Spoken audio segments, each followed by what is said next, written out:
Ang pagpapala ni Yahweh ay kayamanan, walang kasamang kabalisahan. Sa Deuteronomy 8 verse 18 in English, but remember the Lord your God, for it is He who gives you the ability to produce wealth, and so confirms His covenants, which He swore to your ancestors as it is today.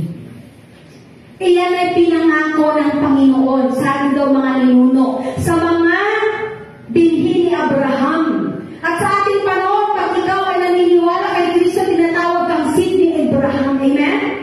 So kasama tayo sa covenant ng pangako ng Diyos.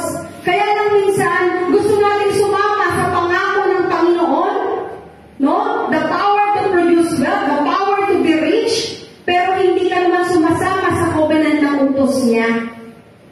Amen po ba? So sabi dyan, no?